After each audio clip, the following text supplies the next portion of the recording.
Hi, it's Tweetran.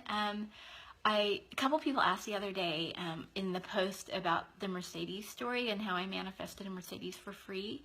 And so I thought I'd share it with you really quick. So some backstory before I get into the Mercedes thing is that I used to work for a rental car company and for 12 years. And so I don't care about cars at all. Like I totally don't put a lot of value in cars. And I used to work for a Mercedes dealership. So I drove Mercedes all the time. I know what it feels like to drive a Mercedes. And I think that's kind of the key. Well, not really key, but it doesn't matter. So anyways, so that's the backstory. I don't have any attachment to cars. And so, what I did early last year was that on my vision board, I put a whole bunch of different SUVs on there. My ideal, my optimal, like the car I really wanted, it was like a Porsche Cayenne.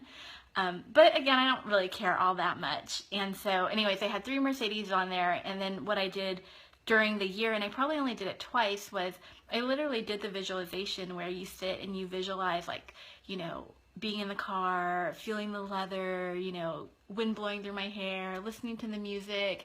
And when I left the rental car company, I went back, I used to drive these brand new model cars that they would give me as one of their business managers. But, but they were never like the luxury cars. They're just American, nice, solid cars, whatever.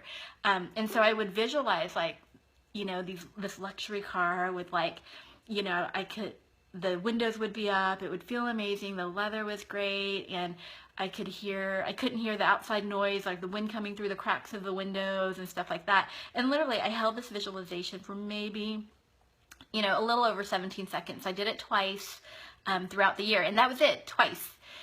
Fast forward, by the end of the year, my parents come in town, and they're driving this old minivan that they're driving the minivan that I have, and my uncle just says to my parents, they're like, Twee needs a new car. She can't be driving that old minivan anymore. It's just terrible. And so my parents literally they went out to the dealership. They said, hey, we want to get you a Honda Element. I'm like, sure, whatever. It's all good. I don't, I'm cool. I'm happy with the minivan. I just needed to get around town. I don't really need it. Again, didn't really care much about it.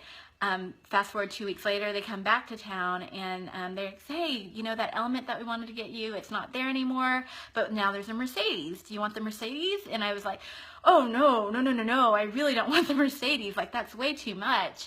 But my mom was like, yeah, your dad's bringing it back to the house for you to test drive. Of course, I get in the car. It's beautiful, gray leather interior, exactly what I wanted, white exterior.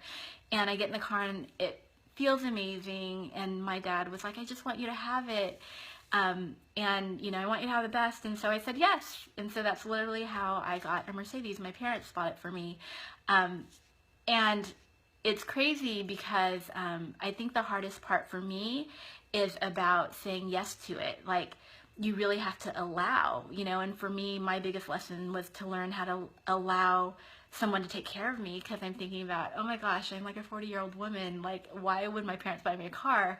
But I said yes. I allowed them to do it. I let go of any kind of resistance that I had inside about I have to earn it myself, I have to this, I have to that, and really just accepted the gift. So that's how I got the Mercedes, and the house was kind of similar. I got the house like that, free rent, my studio, all kinds of stuff, but no attachment, totally detachment. Hold the visualization with feeling, and just let go, and it'll come when it comes. All right, I hope that was helpful.